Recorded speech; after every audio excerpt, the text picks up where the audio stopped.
Buenos días para todos. Mi nombre es Natalia Cepeda. Yo soy psicóloga del Hospital Nuestra Señora del Perpetuo Socorro y el día de hoy les doy la bienvenida a esta nueva jornada psicoeducativa denominada Cómo manejar el duelo en tiempos de COVID. Espero que este sea un momento grato para todos y que obviamente brindemos las herramientas necesarias para hacer manejo a las situaciones que generen o estén generando conflicto actual. ¿Está? Siguiente. Siguiente. Vamos a hablar directamente del tema del día de hoy, tema relacionado con duelo como tal. El objetivo precisamente es brindar, como ya mencionaba previamente, los conceptos claros, tomando en cuenta las dificultades por las cuales se está atravesando en el día a día a causa de la pandemia que estamos viviendo actualmente. ¿Está? Siguiente. El duelo puede ser definido como el proceso por el que atraviesa una persona ante la muerte de un ser querido o ante cualquier otra pérdida. Se podría representar por el paso de un huracán o las olas de una gran marea que alternan embates violentos con periodos de descanso, aparentemente, y nuevas embestidas cada vez, generalmente, de menor intensidad. El término duelo abarca un amplio rango de sentimientos y conductas que son considerados normales ante una pérdida.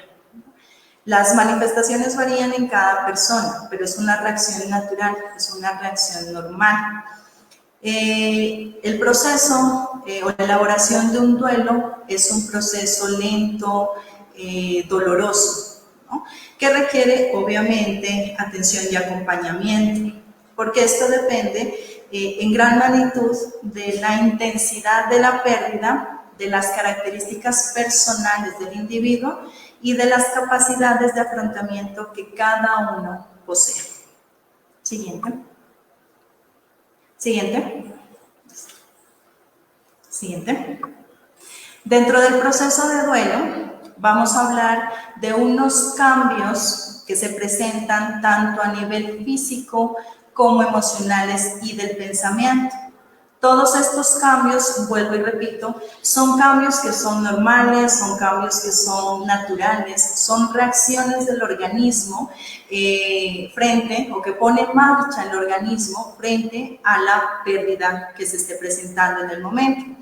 Dentro de los síntomas físicos que podemos encontrar o que podemos identificar como los más relevantes o importantes, están la opresión en el pecho, la opresión en la garganta, hipersensibilidad al ruido.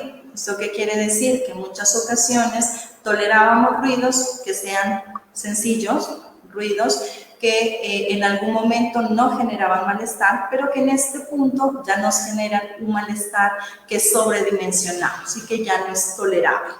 Falta de aire o taquicardia, hiperventilación, dolores físicos, dolores musculares, dolores,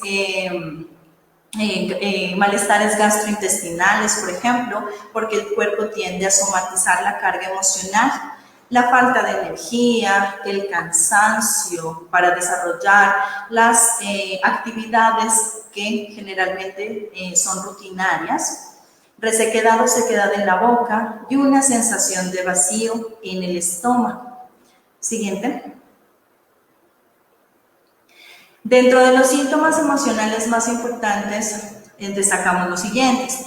Y cabe destacar igualmente que podemos fluctuar entre diferentes estados de ánimo, ¿no? Entonces podemos pasar de episodios de tristeza, rabia, culpa, experimentar diferentes emociones en un periodo o un lapso corto de tiempo.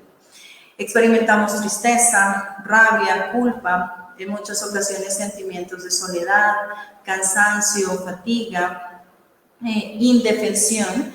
que es la sensación de sentirme descuidado, de sentirme desprotegido, de no sentirme apoyado, pese a que en muchas ocasiones tenemos a personas que nos apoyan o tenemos personas que nos rodean. Sin embargo, este sentimiento predomina en este preciso momento.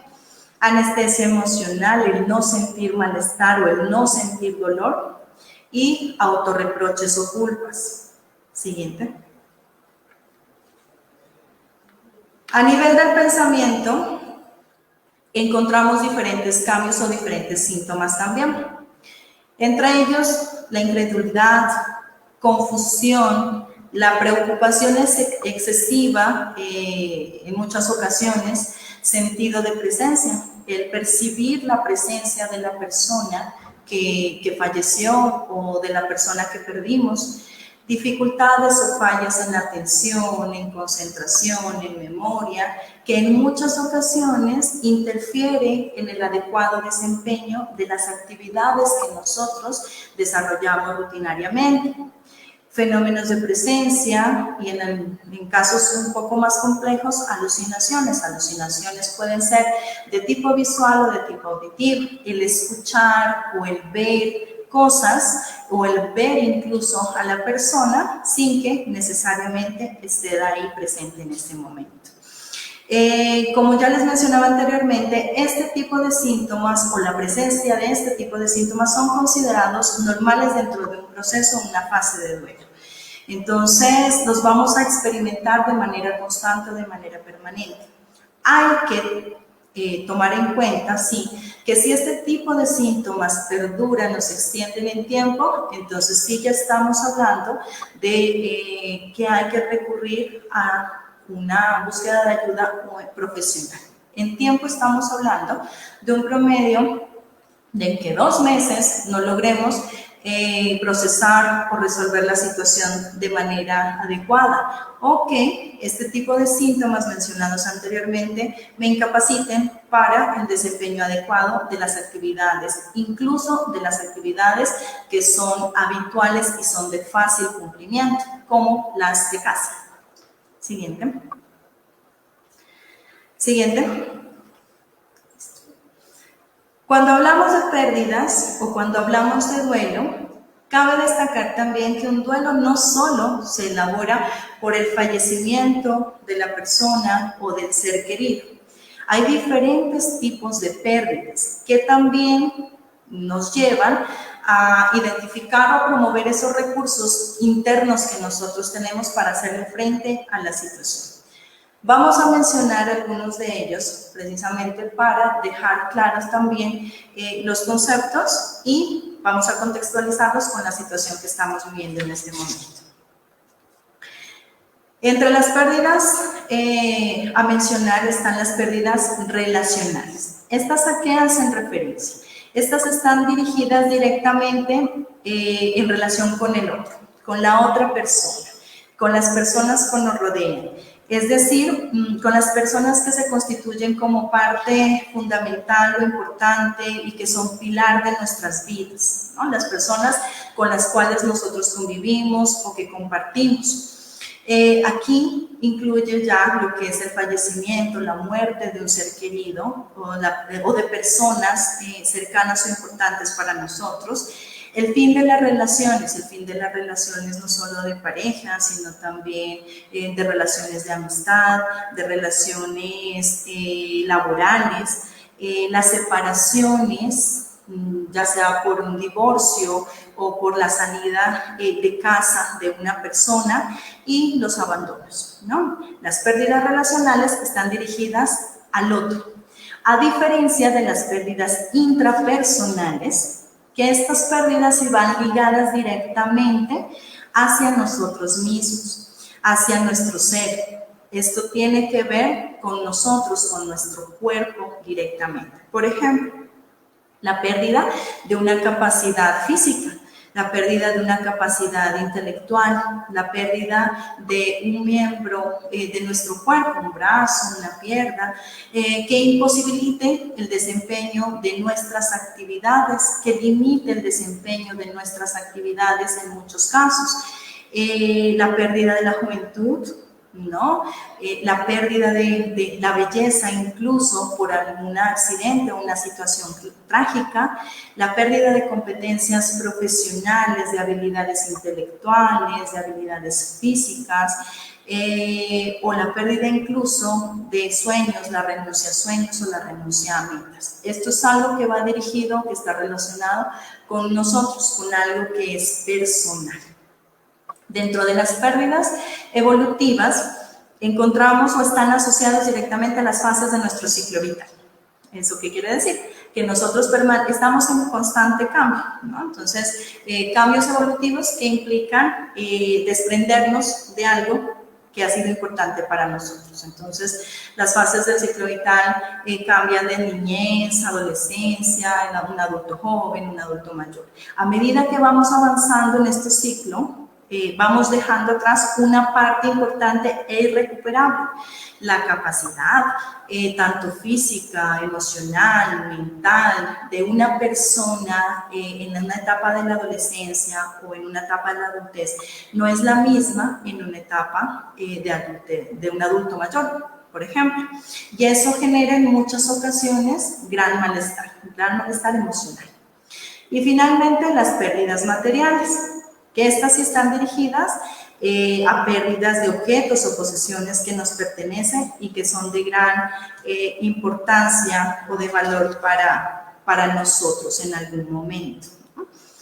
En este momento de crisis por la pandemia, por COVID-19, encontramos diferentes tipos de pérdidas, no solo asociadas a la pérdida de la persona como tal o del ser querido. Miren que se están presentando pérdidas a nivel laboral, pérdidas a nivel de la estabilidad laboral, la estabilidad económica, el cierre de negocios, el cierre de una empresa en la cual nosotros invertimos no solo un material económico, un bien económico, sino también la proyección de sueños, la proyección de metas, una estabilidad que nosotros pensábamos encontrar de pronto a futuro. Esas son pérdidas que están generando un impacto bastante grande en este momento y que obviamente también están afectando la parte emocional y mental de gran parte de la población. Pérdidas incluso en el contacto, en algo tan simple como el contacto social, el contacto con su familia, con los compañeros de trabajo, en los niños, en la parte de sus compañeros, en las rutinas diarias, el salir, el practicar deporte, el respirar, incluso aire libre de manera tranquila y de manera normal.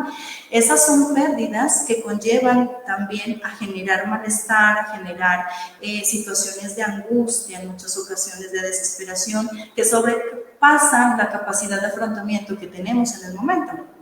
Entonces, igualmente se debe desarrollar un proceso de duelo. Entonces, el duelo no solo está ligado a la pérdida física de una persona como tal, sino a cualquier tipo de pérdida que genere malestar y que implique poner en marcha los recursos que nosotros tenemos para hacerle frente a esa situación. Siguiente.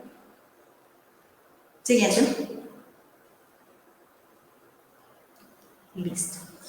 Cuando hablamos de duelo, no solo hablamos de la manifestación a nivel físico, emocional del pensamiento, sino también de unas etapas o unas fases con las cuales la persona empieza a atravesar dependiendo pues, de la pérdida que se presente.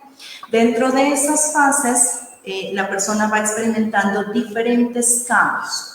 Vamos a mencionarlas y esto va a contribuir ya que es probable que muchos de ustedes estén afrontando o estén pasando por este tipo de situaciones, a que se identifiquen en cuál estarían en este momento y mirar cuál sería la herramienta o el recurso que tenemos para poner en marcha para el manejo adecuado de esta situación. Dentro de las fases del duelo encontramos en un primer momento la negación, ¿no? Este es un primer momento de aturdimiento, de agotamiento, de incredulidad, de negación, shock o gran impacto emocional en el que la persona puede llegar a poner en duda o no aceptar la triste realidad. ¿Qué pasa aquí? Negamos directamente el hecho de la pérdida. o el hecho del fallecimiento como tal. Nos negamos ante la opción de que no vamos a volver a ver a esa persona que fue querida, que fue amada por nosotros. La negación inicialmente puede amortiguar el golpe por el impacto de ese primer momento originado por la pérdida. Sin embargo, es una fase o una etapa que no puede ser indefinida, ¿no? En algún momento se tiene que afrontar o se tiene que enfrentar la realidad que se está viviendo en ese punto o en ese momento. Continuamos con una siguiente etapa que ya va encaminada o denominada ira, que es cuando la persona ve la realidad, ya percibe la realidad, se da cuenta de que esa es su realidad o posición actual. Intenta todavía rebelarse contra esa situación, ¿no? Pero sus sentimientos cambian, ¿no? Fluctúa entre episodios de tristeza, pero episodios de resentimiento, de rabia, de culpa. Nacen otras preguntas como, por ejemplo, ¿por qué yo? ¿Por qué en este momento? No es justo porque a mí aparece el enojo con la vida, con Dios e incluso con el mundo. En esta fase son características los sentimientos de ira, de rabia, de resentimiento y, en particular, la búsqueda de culpables por la situación que estoy atravesando en este momento. ¿Eso qué quiere decir? Desplazo la responsabilidad a otros, a terceros. Estos responsables pueden estar dentro de mi núcleo familiar, personas cercanas a mí, personas de mi círculo social, personal de salud incluso, ¿no? En este momento, el personal de salud, un médico que no haya hecho un buen procedimiento. Eso es mi pensar, ese es mi sentir en ese momento. Busco responsables de la situación que me está generando gran malestar en este momento. La ira aparece ante la frustración de que la muerte es algo ya irreversible, que es algo inevitable. Siguiente.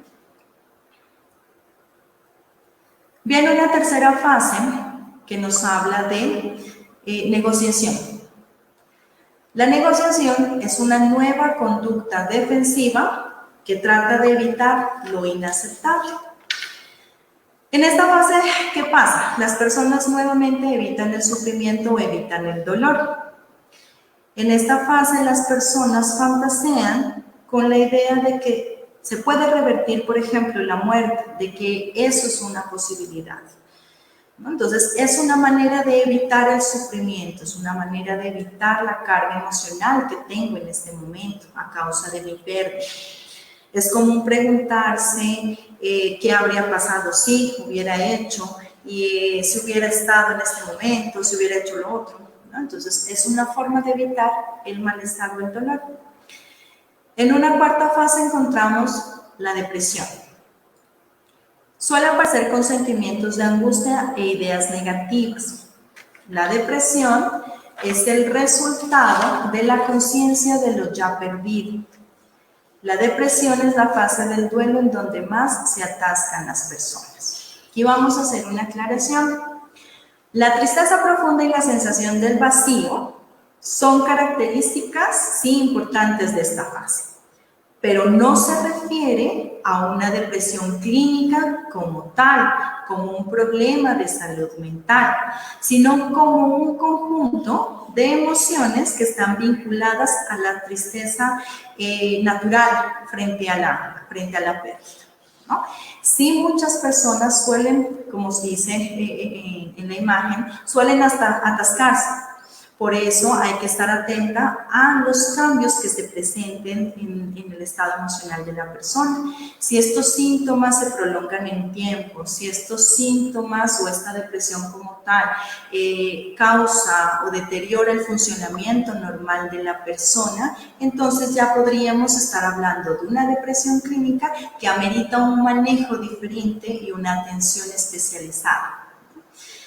Las personas no pasan necesariamente por todas estas etapas de duelo, ni en este orden en específico, sino que eso va a depender de la capacidad de afrontamiento que tenga cada uno. Siguiente. En una fase final encontramos la aceptación. Y llegar aquí si requiere que la persona haya tenido el acompañamiento y el tiempo necesario para superar las fases anteriores. La aceptación solamente aparece cuando la persona ha podido elaborar su ansiedad y su cólera, ha resuelto sus asuntos incompletos y ha podido abandonar la postura autodiscapacitada ante la depresión. Esta es una fase final. Esta es una fase en donde ya se encuentra la tranquilidad de alguna manera, en donde una vez acepté mi pérdida, puedo aprender a vivir y a convivir con mi dolor emocional, ¿no? Y me permito ya con el tiempo recuperar la capacidad de sentir alegría, de sentir placer, de retomar mis actividades cotidianas sin culpa. Entonces, ya es una fase de cierre. Como les mencionaba anteriormente, las personas no necesariamente tienen que pasar en este orden en específico sobre estas fases de duelo. Así que el duelo puede manifestarse de diferentes maneras y en momentos distintos en cada persona. ¿No? Siguiente.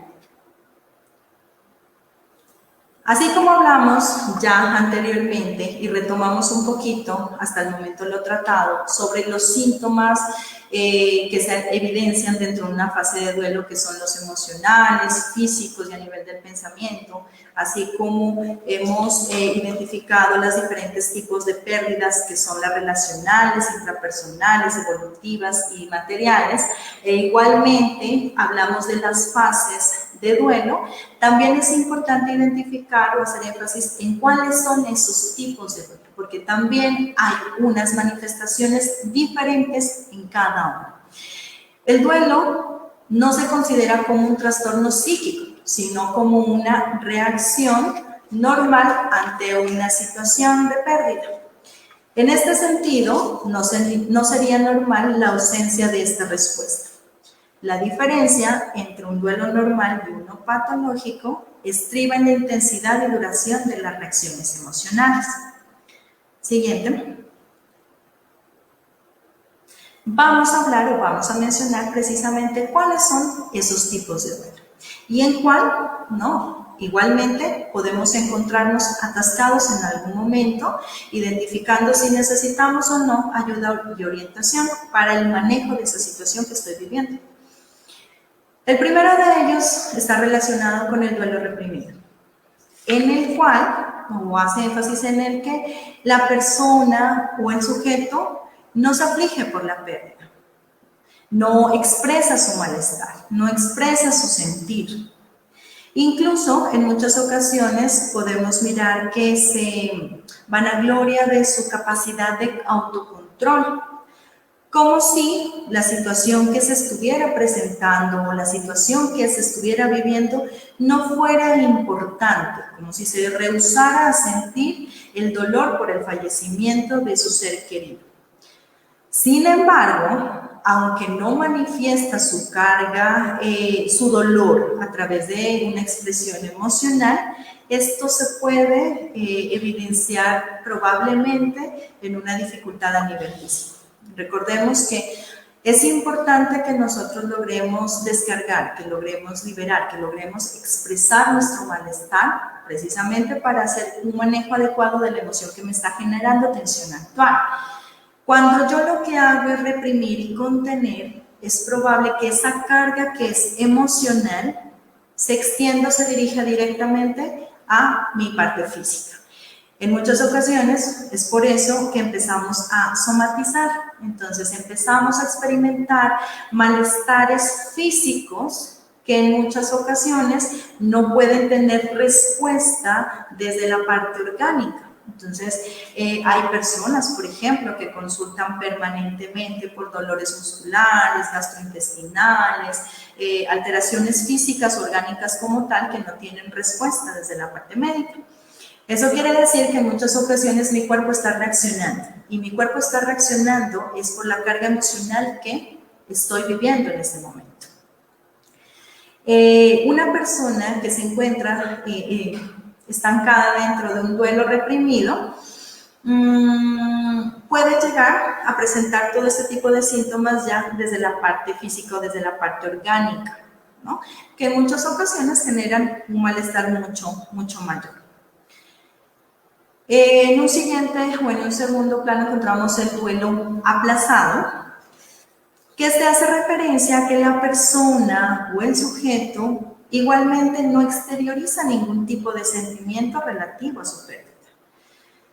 Igual que en el duelo reprimido, lo que hace es contener su emoción actual. Entonces, no lo expreso en mi momento, no lo manifiesto como tiene que darse en el momento que se está presentando, pero al cabo de cierto tiempo, puede ser por alguna pérdida menor o por un conflicto que no tenga mayor importancia o que no tenga mayor relevancia en comparación con la pérdida o la primera pérdida que es importante, la reacción o las manifestaciones de dolor o de aflicción pueden ser exageradas, ¿no? Y están motivadas directamente por esa primera pérdida. Entonces, lo que hago es que, por ejemplo, ante la pérdida de una mascota o la pérdida de un elemento material que no sea de mayor importancia, mi reacción sobrepasa o es exagerada, que realmente sobredimensiono la situación. Entonces, esto no está asociado sobre ese evento en particular, sino que está relacionado con esa primera pérdida que no elaboré de manera adecuada en un primer momento. Hablamos igualmente de un duelo crónico, en donde la persona o el sujeto experimenta un duelo intenso o un malestar intenso durante un periodo de tiempo mucho más prolongado de lo normal, ¿no? Entonces, nuevamente, esta aflicción o ese malestar que se está viviendo no le permite reorganizar su vida. Estamos hablando de un duelo crónico y retomamos lo que ya habíamos mencionado previamente, cuando la emoción que yo estoy viviendo o los sentimientos que yo estoy experimentando me incapacitan. Me incapacitan para desenvolverme de manera adecuada, para desarrollar las actividades de manera eficaz, de manera eficiente, cuando ya altera el normal funcionamiento de la persona en las diferentes áreas de desempeño. Entonces es muy difícil incluso el cumplir las actividades básicas, incluso de autocuidado básico, por ejemplo, el bañarse, el arreglarse, el hacer las actividades de casa, el cumplir con los deberes laborales. Entonces ya hay una afectación mayor que está generando no solo malestar en la persona que vive la situación, sino también a su alrededor y en su entorno. Hablamos de una cuarta o un cuarto tipo de duelo relacionado con la idealización. Y es en donde la persona o el sujeto revive o recuerda permanentemente todas las características positivas de la persona perdida, pero en una sobredimensión exagerada, en un nivel exagerado, sin tomar en cuenta todas las situaciones que de pronto pudieron ser negativas de la misma persona. ¿Cuál es la dificultad en este tipo de duelo? Que muchas veces se tiende incluso a comparar a la persona perdida o fallecida con los que quedan en este momento a nuestro alrededor. Y eso genera malestar en los otros, en los terceros. Se tiene la concepción o la idea de que la perfección solo se alcanza una vez y esa perfección se alcanzó con la persona que perdí y no voy a volver a tener esa perfección. ¿Sí? Entonces, eso genera malestar en el resto de las personas que nos rodean o que conforman nuestro círculo, ya sea familiar o social, porque nos lleva a un distanciamiento entre ellos. Y finalmente, el duelo resuelto, que viene a ser una fase final, ¿no? Como en la fase del duelo, que es la aceptación, las características son similares dentro de esta fase de duelo, en donde la persona retorna a su vida normal, porque los sentimientos de amargura, de dolor, de resentimiento, se han logrado elaborar y se han logrado superar de la mejor manera o de manera adecuada. La persona que queda o el doliente, acepta la transformación del dolor en amor, obviamente sin olvidar la causa de su dolor. Se permite avanzar, se permite nuevamente tener la posibilidad de retomar sus actividades sin culpa, sin malestar, de disfrutar de la vida, lo que antes le generaba gusto o placer. Se vuelve y se retoma, ¿no? Sin ningún sentimiento de culpa ni de arrepentimiento. ¿Está? Siguiente.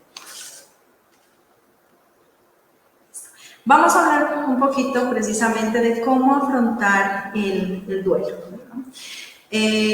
No solo para nosotros, sino cómo hacerlo con las personas que nos rodean. Una de esas características importantes está relacionada con compartir el dolor. Y compartir el dolor implica el expresarle a otros el malestar que yo estoy viviendo. Yo tengo la opción, y también es mi derecho, de que el dolor lo puedo sobrellevar en cierta medida solo, o tener mis espacios a solas, o tener mis tiempos a solas. Ese es un derecho que tenemos y que podemos manifestarle al otro. Pero también es importante compartirlo, hablar de ello, expresarlo, verbalizarlo. Recordemos que toda carga que no se logra transmitir, toda carga que no se logra verbalizar, toda carga que no se logra expresar, en su momento tiene una repercusión, y en particular muchas veces a nivel físico. Entonces, sí es importante hablar con otros del malestar que yo estoy experimentando. Darle permiso para estar en duelo. El proceso de duelo varía en manifestaciones y varía en expresiones de una persona a otra. La intensidad, la duración, igualmente, depende de cada persona en particular. Pero yo tengo la opción de estar en ese proceso y vivir mi duelo a mi manera. No la forma como lo vivan los demás necesariamente tiene que ser la mía.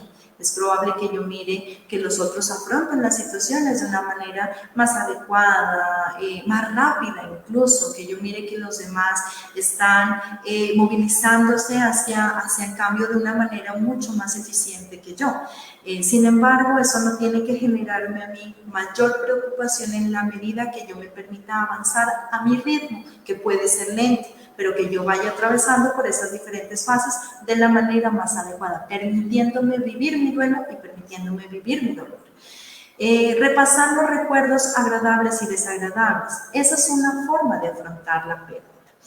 El hablar de lo bueno, el hablar de lo malo, si se puede en compañía, muchísimo mejor. El retomar situaciones que se vivieron con la persona, con el ser querido, eso ayuda también a reconstruir la memoria, ¿no? de esta persona que ha sido importante para nosotros. Si nosotros con esta persona o con la persona que se fue, que falleció, tuvimos en algún momento algún tipo de conflicto o algún tipo de resentimiento, igualmente es importante el perdonar, ¿no? El perdonar como una forma de soltar esa carga emocional y empezar a avanzar, porque de lo contrario es como si estuviéramos llevando con nosotros una carga mucho más grande que nos va a limitar y no nos va a permitir avanzar de manera adecuada. Entonces, el perdonar, el soltar esa parte negativa, eso también contribuye a afrontar el duelo de una manera mucho más adecuada en muchas ocasiones. Aplazar las decisiones importantes. En este momento, si las personas están atravesando por una fase de duelo, de un malestar emocional grande, ¿no? Que genere gran impacto, es importante no tomar decisiones apresuradas, no tomar decisiones que puedan llegar a tener consecuencias o repercusiones mucho más graves más adelante. Entonces, no tenemos la capacidad de tomar decisiones acertadas. Por lo cual, sí es conveniente darnos un plazo y posteriormente retomar la toma de esas decisiones. Tomarnos tiempo, tomarse tiempo para ustedes, un tiempo a solas, para desarrollar las actividades que sean de gratificación, de gusto, incluso de descanso. El tomarme el tiempo implica el conectarme conmigo mismo, con mi dolor, con mi malestar, identificar cuáles son mis propios recursos internos, cuáles son mis habilidades, mis destrezas, qué es lo que puedo empezar a desarrollar como una forma de afrontar la situación por la cual yo estoy viviendo en este momento. No descuidar la salud, que eso sí es supremamente importante, estar atentos a todos los cambios físicos y emocionales y mentales que se puedan llegar a presentar. Siempre se reitera el hecho, o volvemos y recalcamos el hecho, de que si los síntomas perduran mucho en tiempo, entonces ya necesitamos una atención mucho más especializada para poder hacer el manejo de la situación. Entonces, no automedicarnos es un factor importante. No sabemos lo que tenemos en muchas ocasiones y eso puede repercutir de manera directa en nuestra parte física. Afrontar la rutina. No perdamos los hábitos que ya teníamos establecidos. Al inicio, dentro de una fase de duelo, sí, obviamente se altera toda la dinámica de las actividades que normalmente nosotros realizamos. Sin embargo, es importante que nosotros mantengamos como nuestras actividades claras, que no perdamos los hábitos que ya habíamos establecido previamente, pese a haberse presentado la pérdida. Sí es importante hacer todas esas cosas que generan también tranquilidad, porque el estar sin hacer nada en casa, en muchas ocasiones lo que lleva es a generar pensamientos negativos, ¿no?, sobre la misma situación. Y obviamente esos pensamientos negativos desencadenan un malestar emocional mucho mayor que en muchas ocasiones no vamos a tener la capacidad para afrontar. Y darnos finalmente permiso para descansar. Tómense un tiempo para ustedes, tómense el tiempo para conectarse con ustedes, para estar tranquilos, ya sea en soledad o ya sea en compañía de las personas que los acompañan. Pero sí, darnos permiso para conectarnos con nosotros mismos es importante. Si necesitamos elaborar nuestros primeros días a solas, ese es el derecho que nosotros tenemos, pero pues igualmente tenemos que conectarnos con las personas que están a nuestro alrededor también como una base para que nos contribuya a mejorar esa fase de aceptación de la pérdida. Siguiente. Listo. Vamos a hablar precisamente y vamos a contextualizarnos con la situación actual. Entonces, vamos a hablar del duelo en esta situación o en esta fase de aislamiento, que es una situación que cambió el orden de las cosas, ¿no? Entonces, nadie estaba preparado para esto, nadie tenía, digamos, las herramientas adecuadas para manejar este tipo de situaciones y obviamente está generando gran malestar. En situaciones normales, el ritual de despedida de nuestros seres queridos, de nuestros seres amados, por medio de lo que es la velación, una ceremonia o un entierro incluso, proporciona un alivio psíquico, una tranquilidad y permite de cierta manera la preparación del familiar para la despedida siguiente, ¿no? Esto ayuda en gran medida a que se resuelva el duelo de una manera mucho más adecuada. Obviamente, ante la pandemia por COVID-19, el alto riesgo de contagio que implica el tener contacto con otros, los rituales de despedida se suprimieron al máximo, se reducieron en su totalidad en la gran mayoría, llegando incluso a que las despedidas no se realicen de la manera adecuada. Esto ha incrementado la ansiedad, la tristeza, la frustración y culpa en las personas. Por lo tanto, sí es muy importante identificar cuáles podrían ser esas estrategias que suplan esa necesidad de compartir y expresar el dolor con los demás. y pues que obviamente al mismo tiempo nos permitan honrar la memoria de nuestros seres queridos que fallecieron o que ya no están con nosotros. Esta situación es excepcional, no estábamos preparados para ello. Nos ha hecho cambiar nuestra forma de ser, de estar, de ver la vida, de compartir, experimentando el mundo de manera totalmente diferente y pues obviamente provocando grandes cambios en todas las esferas de nuestra vida. ¿Qué podemos hacer? Y tomando en cuenta que no podemos desarrollar los rituales que son normales, a lo que estamos acostumbrados normalmente a hacer, ¿cómo podemos afrontar precisamente esa situación? Entre ellos, podemos establecer rituales de despedida personales. Estos se desarrollan en soledad. ¿A qué hacen referencia este tipo de rituales? Como ya lo mencionaba anteriormente, nosotros tenemos la opción e incluso el derecho de permanecer o tomarnos el tiempo a solas, ¿no? Entonces, de desarrollar ese proceso de duelo a solas, sin olvidarnos obviamente de los demás. Dentro de estos primeros, dentro de estos rituales a desarrollar a nivel personal, podemos utilizar técnicas que se consideran terapéuticas, ¿no? Entre ellas la narrativa o la escritura, por ejemplo.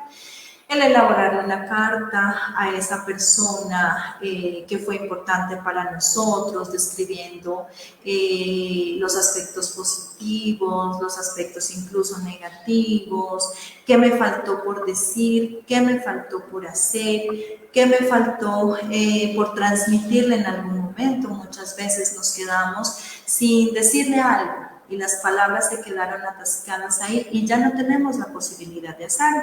Entonces, dentro de este tipo de escritura podemos hacerlo, podemos verbalizar todo lo que no lo hicimos o lo que no hicimos en su momento.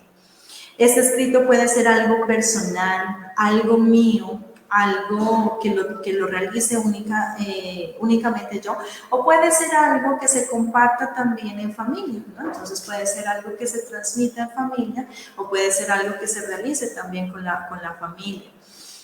Si en este momento la persona, por ejemplo, tiene fuerzas para hacer una revisión de lo que son fotos, revisión de videos, si yo me siento en las condiciones y en la capacidad para hacerlo, puedo hacer o retomar también este tipo de información, elaborando una especie de álbum o de altar que sea conmemorativo para honrar la memoria de esa persona querida.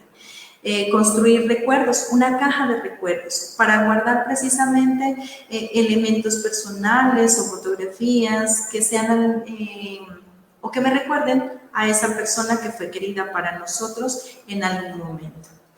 Dentro de los rituales con la familia podemos hacer algo similar, elaborar un video, un escrito que sea compartido con el resto de los integrantes de la familia, que se pueda manejar a nivel de las personas que están o que comparten mi espacio, permitirse un momento para recordar a la persona, ¿no? Entonces, para recordarla y si es en compañía, mucho mejor.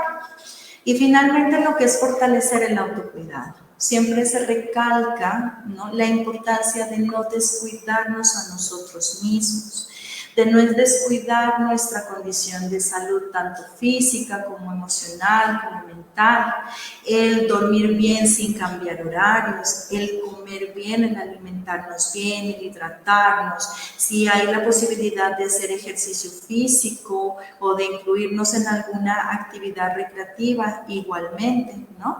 No descuidar los procesos de autocuidado básico como el asearse, el bañarse, el ponerse ropa limpia y mantener un buen aspecto y estar organizado, no exigirnos demasiado a nivel intelectual o a nivel físico, porque nuestras capacidades en este momento están limitadas y pues obviamente nuestro cerebro está funcionando en otro nivel, no en el nivel en el que normalmente nosotros nos desempeñamos.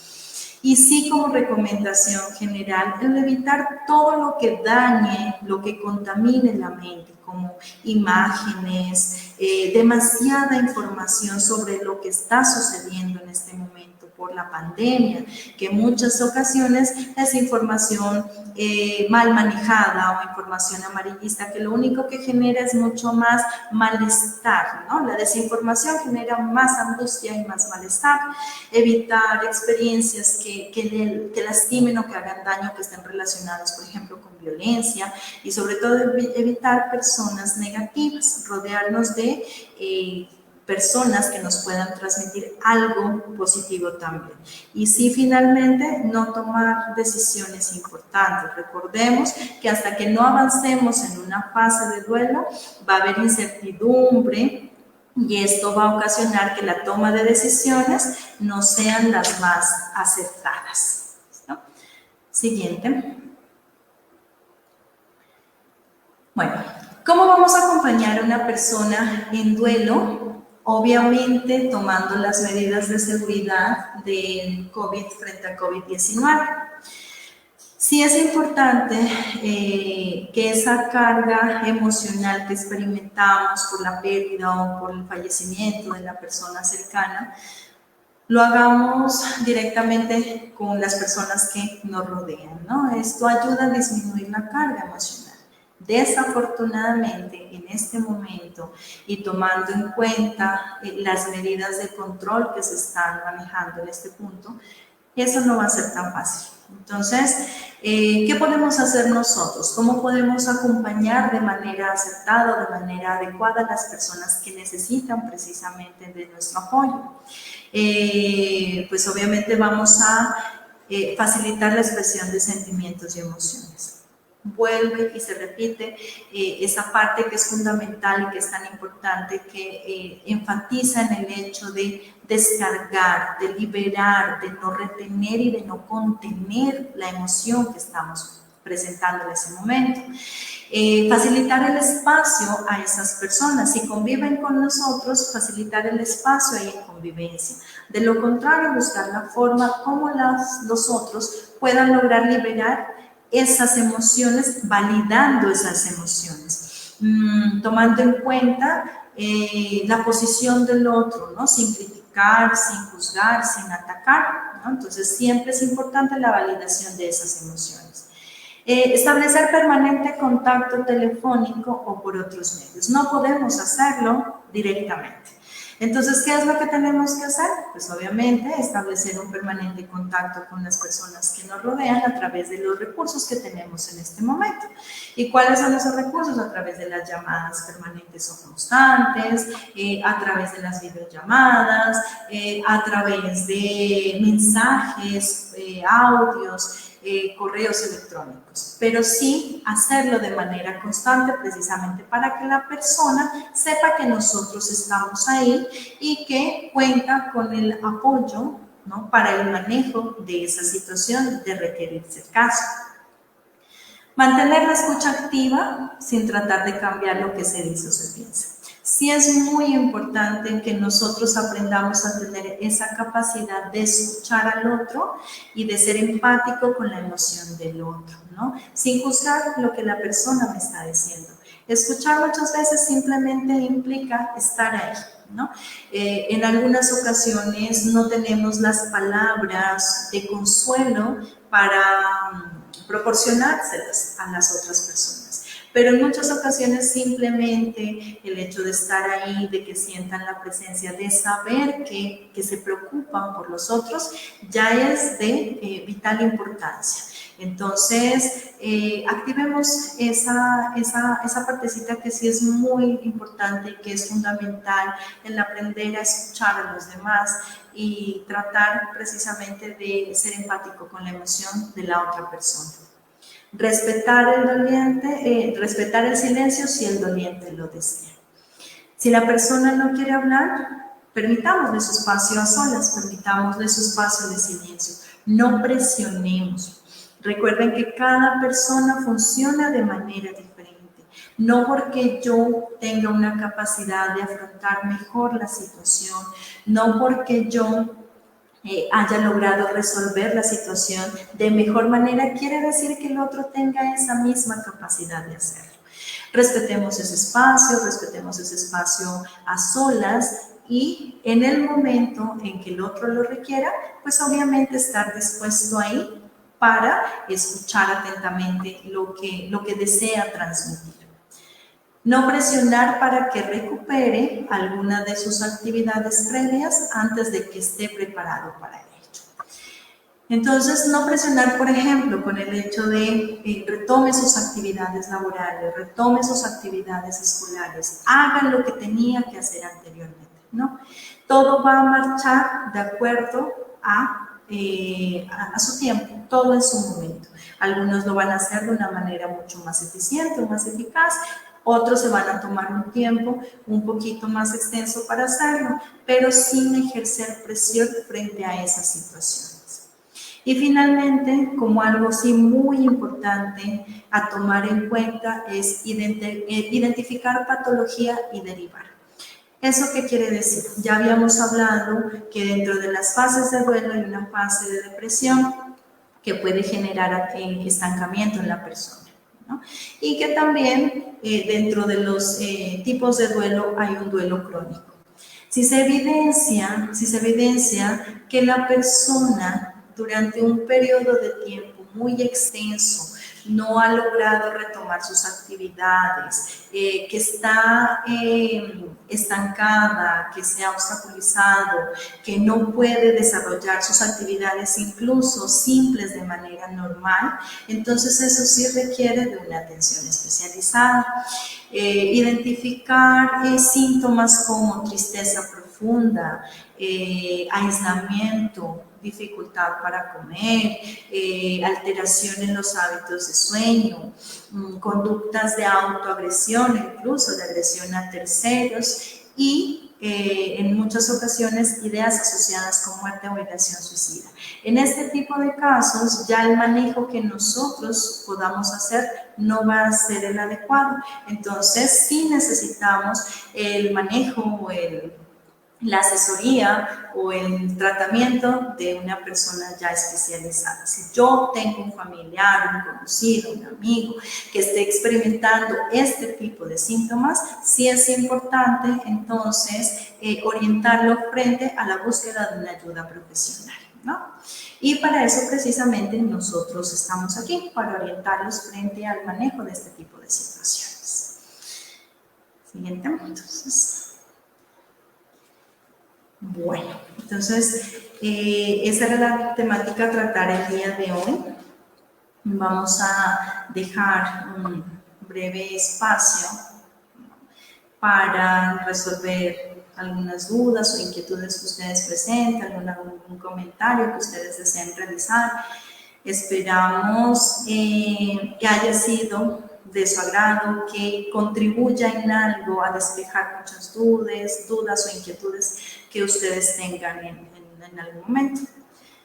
María Guadalupe, gracias. Claudia, debemos tratar de convencer a alguien, nos hace una pregunta, debemos tratar de convencer a alguien en alguna de estas etapas de buscar ayuda o cómo podemos instar a que busque ayuda. Entonces, vuelvo y le repito, el hecho de que si yo evidencio que los síntomas expresados anteriormente generan un malestar que ya está obstaculizando el adecuado desempeño de la persona, que ya definitivamente no es capaz de retomar o de reactivar sus actividades, incluso las básicas, las simples, sí es necesario no presionar, ¿no? No presionar, porque un proceso de ayuda muchas veces tiene que partir también de la necesidad de la búsqueda, pero sí orientar frente a la necesidad de buscar una ayuda profesional, porque ya puede derivar en condiciones mucho más grandes, ¿no? Entonces, sí es necesario tratar de negociar con la persona, de hacerle ver que en algún momento, mire, que no se están actuando de la manera adecuada, que las estrategias que se tienen en este momento ya sobrepasan la capacidad que tiene para afrontar la situación, por lo cual sí requeriría entonces un manejo diferente. ¿Listo? Daniel Erazo, excelente temática, muchas gracias a ustedes también. Diana, excelente exposición, amiga y colega, gracias Dianita. Josefina nos dice, excelente tema para estos tiempos de aislamiento por la pandemia.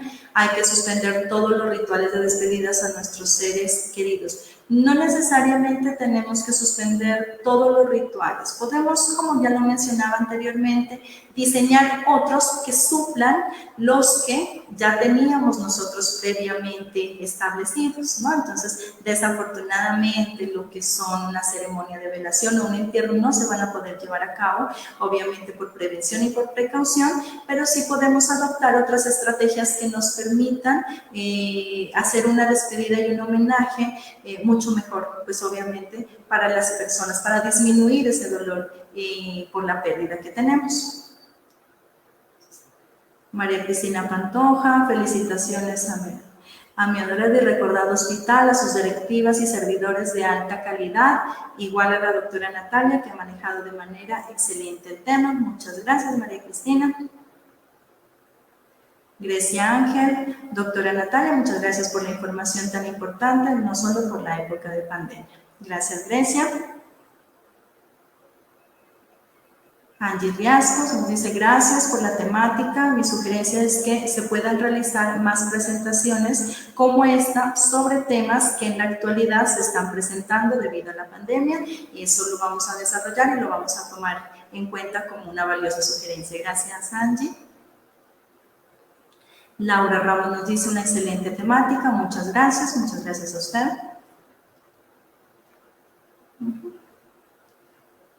Beatriz Arturo, excelente, muchas gracias.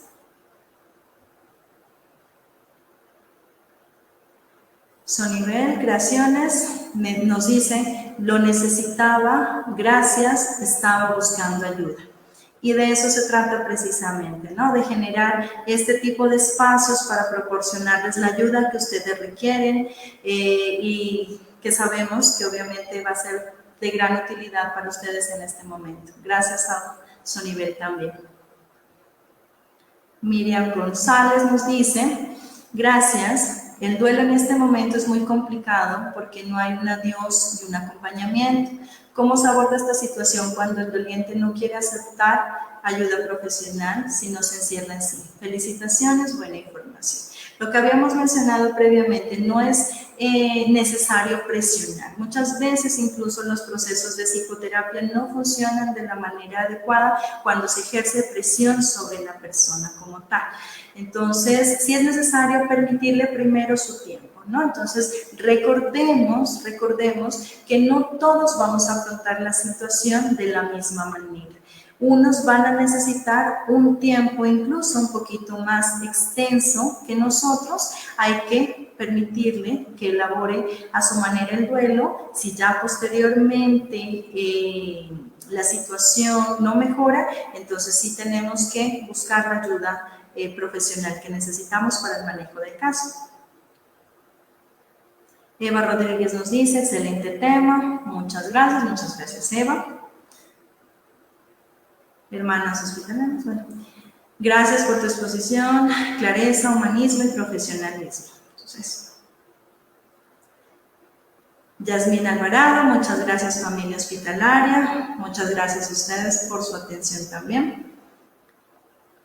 Luis Marcial Benavides nos dice, excelente aporte en tiempos difíciles y cambios drásticos. Mil gracias, doctora Natalia, un abrazo. Muchas gracias. Bueno, le recordamos como ya un aporte final que dentro de los servicios que nosotros brindamos precisamente está la asesoría para el manejo de este tipo de situaciones. Las puertas de la institución están abiertas, hay que buscar ayuda. Si nosotros miramos que efectivamente necesitamos un manejo o un acompañamiento para el manejo de esta situación, podemos recurrir, ¿no? Entonces, no están solos, los teléfonos están en pantalla, cualquier información, entonces podemos comunicarnos directamente a estas líneas que aparecen en pantalla. ¿Listo? Y Angie Pantoja nos dice, hola, queda guardado, ¿sí? Miriam González nos dice, este duelo en COVID se parece al duelo del suicidio. El duelo muchas veces se manifiesta de la misma manera por diferentes causas. En este caso puede ser similar, ¿no? Entonces, porque ante el suicidio quedan respuestas inconclusas. Ante el fallecimiento, por ejemplo, de una persona por COVID, donde no se entrega un cuerpo, en donde no se alcanza una despedida, puede ser similar. El proceso de duelo puede ser parecido, incluso es parecido, ante diferentes pérdidas. Recordemos, no solo por suicidio, sino por muerte natural, sino por pérdidas de diferentes tipos, que ya las mencionamos en la charla que realizamos. ¿Está? Excelente aporte en esta situación, muy interesante, doctora Natalia, felicitaciones, gracias Patricia. Claudia Viviana Vallejo nos dice, mil gracias por tan bonita conferencia. Y entonces les agradecemos a ustedes también la oportunidad de, en nombre de las hermanas hospitalarias del Hospital Mental Nuestra Señora del Perpetuo Socorro, el haber acogido este espacio, el haber compartido con nosotros, y los seguimos invitando a compartir de este tipo de charlas que están dirigidas precisamente a brindarles herramientas para el manejo de diferentes situaciones por las cuales ustedes estén atravesando. Muchas gracias por su atención y esperamos encontrarnos en una nueva oportunidad.